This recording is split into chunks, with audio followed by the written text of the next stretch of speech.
તો ડભોઈ ડિવિઝનનું ઇન્સ્પેક્શન તથા વડોદરા ગ્રામ્ય ડભોઈ વિભાગનો 13 તુચકો અર્પણ કાર્યક્રમ યોજાઈ ગયો। વડોદરા રેન્જ આઈજીપી સંદીપ સિંહના અધ્યક્ષસ્થાને અને વડોદરા ગ્રામ્ય એસપી સુશીલ અગ્રવાલની વિશેષ ઉપસ્થિતિમાં ડભોઈ ડિવિઝનનું ઇન્સ્પેક્શન કરવામાં આવ્યું હતું। આ સાથે તાલુકા સેવા સદનના કોન્ફરન્સ હોલ ખાતે વડોદરા જિલ્લા વિભાગનો 13 તુચકો અર્પણ કાર્યક્રમનું પણ આયોજન કરવામાં આવ્યું હતું।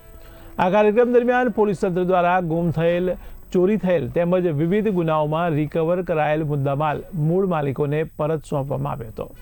ભારત સરકારના ડિપાર્ટમેન્ટ ઓફ ટેલિકોમ્યુનિકેશન તરફથી CEIR પોર્ટલ લોન્ચ કરવામાં આવ્યું છે, જેમાં નાગરિકોના ખોવાયેલ, ચોરાયેલ મોબાઈલ હેન્ડસેટને પોલીસ વિભાગ દ્વારા શોધીને આ 13 તુચકો અર્પણ કાર્યક્રમમાં મૂળ માલિકને પરત કરવામાં આવ્યા।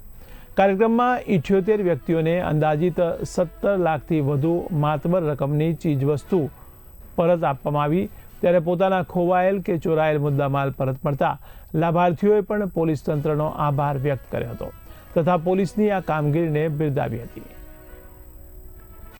દર 2 વર્ષમાં એક વખત રેન્જની જેટલી પણ નાયબ પોલીસ અધિક્ષક શ્રીની કચેરીઓ હોય છે એના ઇન્સ્પેક્શન રેન્જ લેવલથી અમારી કચેરી દ્વારા લેવામાં આવતા હોય છે। એના અનુસંધાને આજે હું ડભોઈ ડિવિઝનના કચેરીના ઇન્સ્પેક્શન માટે આવેલા। એ દરમિયાન બડોદરા એસપી શ્રી તરફથી 13 તુચકો અર્પણ પ્રોગ્રામનું પણ આયોજન કરવામાં આવ્યા।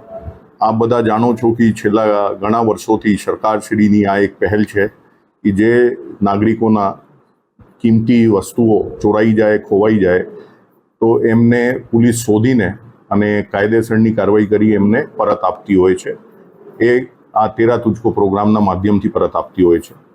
મને કહેતા ખૂબ આનંદ થાય છે કે આજરોજ વડોદરા ગ્રામ્ય પોલીસ દ્વારા, એસપી સાહેબ દ્વારા, ડીવાયએસપી સાહેબ દ્વારા એક પ્રોગ્રામનું આયોજન કરવામાં આવ્યા। એમાં જૂના સમયમાં જે ભૂતકાળમાં લગભગ 77 જેટલા કેસોના મુદ્દામાલ એ લોકોએ શોધી શક્યા છે, એમના માલિકોને આજે અમારા માધ્યમથી એસપી સાહેબના હસ્તે અને ડીવાયએસપી સાહેબના હસ્તે અમને પરત કર્યા છે।